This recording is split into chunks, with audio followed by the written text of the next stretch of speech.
করছে AGT live 24/7। ये है AGT live 24/7। This is AGT Live 24/7।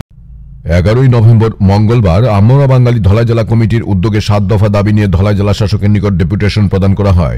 দাবিগুলি হলো 23 অক্টোবর সন্ধ্যায় শান্তির বাজারের অনভিপ্রেত ঘটনায় অপরাধীদের দৃষ্টান্তমূলক শাস্তির দাবি, শান্তির বাজারে যারা ক্ষতিগ্রস্ত হয়েছে তাদেরকে 40 লক্ষ টাকা করে ক্ষতিপূরণ, শান্তির বাজার এলাকায় টিএসআর ক্যাম্প স্থাপন করা সহ 7 দফা দাবির ভিত্তিতে আমরা বাঙালির প্রতিনিধিরা ডেপুটেশন প্রদানে উপস্থিত ছিলেন।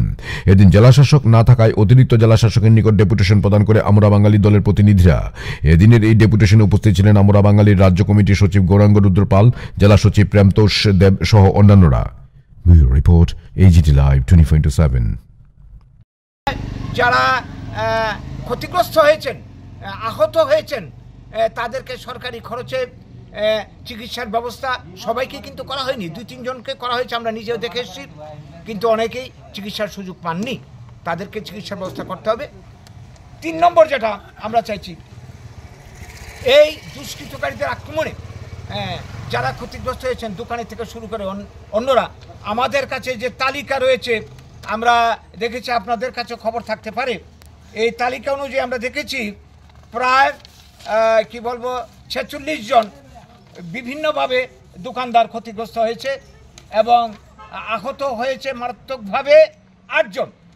তো তাদের যারা বেশি ক্ষতিগ্রস্ত হয়েছে সর্বোচ্চ 40 লক্ষ টাকা আমরা দাবি করছি সরকারের কাছে, এবং তুলনামূলক বিচারে তদন্তে যা বেরিয়ে আসে যারা কম ক্ষতিগ্রস্ত হয়েছে তাদেরকে 10 লক্ষ টাকা করে দিতে হবে মিনিমাম। সেই সঙ্গে এখন এলাকায় এখনও যদিও এখন আপাত শান্তি বিরাজ করছে আমরা দেখছি, কিন্তু মানুষের মনে একটা দুশ্চিন্তা দুর্ভাবনা রয়েছে, শঙ্কা রয়েছে যে আবারও যে কোনো সময় যে কোনো অজুহাতে ঘটনা ঘটতে পারে। এবং দেখুন, প্রসঙ্গত বলছি, এই গতকালকে আগরতলা রাজধানীর বুকে সামান্য পরশুদিন সামান্য একটা অজুহাতকে কেন্দ্র করে একটা বাঙালি বাড়িতে গিয়ে 10-15 জন একটা বিশেষ রাজনৈতিক দলের সমর্থিত লোক গিয়ে ভাঙচুর করেছে, প্রচণ্ড মানে শারীরিকভাবে নিগ্রহ করেছে। এই ঘটনা কিন্তু ঘটে চলেছে, আমরা দেখছি অনবরত, সে 80 জনের গণহত্যার পর থেকে মানে বন্ধ নেই। আজকের এই ধলাই যারা এই যে গত 1.5 বছর আগে এই যে গন্ডাচড়ার ঘটনা, অপরাধীর কি গ্রেপ্তার হয়েছে, বিচার হয়ে পর্যন্ত উদ্ধার হয়নি। এইভাবে ধারাবাহিকভাবে এই যে ঘটনা ঘটে চলেছে, আমরা বাম আমল দেখেছি, জুট আমল দেখেছি, বর্তমানে যারা তাদের আমলে দেখেছি শুধু দূষণ চলছে, উপজাতি দূষণ, আজকে বলতে কোনো দ্বিধা নেই আমাদের। তাদের বিরুদ্ধে কোনো আইনত ব্যবস্থা নেই, তাই তো এরা প্রশ্রয় পাচ্ছে, আর এরা এই সমস্ত কাজ করার সাহস পাচ্ছে, আজকে রাজধানীর বুকে পর্যন্ত করার সাহস পাচ্ছে। কাজেই তাদের বিরুদ্ধে এই দূষণ নীতি বন্ধ করে উপযুক্ত ব্যবস্থা নিতে হবে। এবং এই যেটা বলছি, নিরাপত্তা পিকেট এই শান্তির বাজার এলাকাতে বসাতে হবে, নইলে মানুষ মানে রাত্রেবেলা ঘুম হয় না, এখন আশঙ্কায় রয়েছে।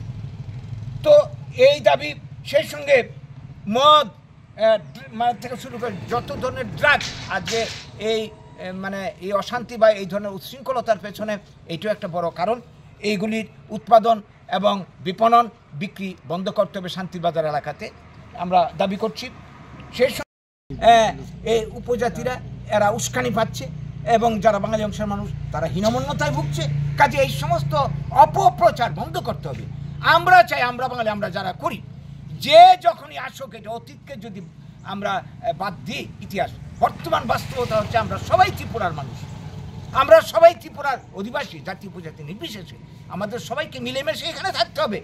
78 সালে আগে যে শান্তিটা ছিল, আমরা চাই এই শান্তি প্রতিষ্ঠিত হোক এবং সমান অধিকার নিয়ে জাতি উপজাতি মিলেমিশে আমরা আগে যেভাবে ছিলাম সেভাবে আমরা বাস করব।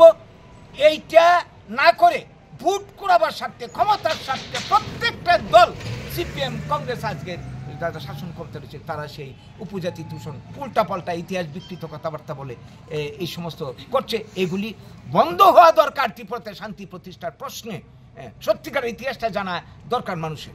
এই সমস্ত দাবি নিয়ে আজকে আমাদের ডেপুটেশন। আমরা সারা রাজ্যে আমরা এমনিতেও আমাদের কর্মসূচি চলছে, যেহেতু শান্তির বাজার আক্রান্ত, শান্তির বাজারের এই ঘটনাকে নিয়ে আজকে আমরা এখানে উপস্থিত হয়েছি। আমরা এরপর শান্তির বাজারে আমরা যাব, শান্তির বাজারে যারা আক্রান্ত হয়েছে, যারা ক্ষতিগ্রস্ত হয়েছে তাদের সঙ্গে মিলিত হবো। যদিও আমরা হাসপাতালে গেছি, বিভিন্নভাবে খোঁজখবর নিচ্ছি, আমরা ওদের পাশে আছি, সবাই পাশে আছি। আজকে এই বার্তাটুকু আপনাদের মাধ্যমে সবাই উদ্দেশ্যে আমরা দিতে চাইছি। সবাই বাঁচতে চাই, জাতি উপজাতি বলে কোনো কথা নেই। আমরা বাঙালি করে আমরা উপজাতি উন্নয়নের বিরোধী নই। সবাইরই বাঁচার প্রশ্নে আমাদের দাবি বরাবর যেটা আমরা করে এসেছি, যে ত্রিপুরা রাজ্যের যে স্থানীয় কাঁচামাল রয়েছে, এই কাঁচামাল, খনিজ সম্পদ ইত্যাদি নিয়ে মানব সম্পদকে কাজে লাগিয়ে ব্লক ভিত্তিক উন্নয়ন পরিকল্পনা, শিল্প কারখানা গড়ে কর্মসংস্থানের গ্যারান্টি দেওয়া হোক। এটা আমাদের আজকের আরেকটা অন্যতম দাবি। সেই সঙ্গে লাস্ট দাবি 7 নম্বর, এটা হচ্ছে আজকে ত্রিপুরাতে একটা কি বলবো অপপ্রচার চলছে। ত্রিপুরা মানে একদল বলছে যে ত্রিপুরা বরাবরই এটা উপজাতি রাজ্য, বাঙালিরা রিফিউজি, বাঙালিরা অনুপ্রবেশকারী। কিন্তু ইতিহাস যদি আমরা দেখি যে 550 বছর আগে এই উপজাতিরা এই ত্রিপুরাতে এসেছে, তার আগে বরাবরই এটা বাঙালি রাজত্ব করেছে।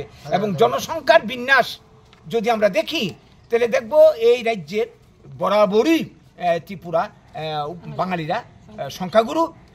যখন ত্রিপুরা ভারতভুক্তি হয়নি তার আগের হিসাব ধরলে, মেঘনার পূর্ববার চাক্কাল সোনাত পর্যন্ত ধরলে, সমতল ত্রিপুরা যেটা রয়ে গেছে এইটার মধ্যে বাঙালি 97%। এবং এই ত্রিপুরাতে 31 সালের সেন্সাস রিপোর্ট অনুযায়ী দেখা যায় এই পার্বত্য ত্রিপুরাতেও বাঙালি ছিল 52%। কাজে বাঙালিরা বরাবরই সংখ্যা গুরু, কারণ এটা তো আমাদের জন্মভূমি, বাঙালিদের মাতৃভূমি, বাঙালিরা এখানকার ভূমিপুত্র।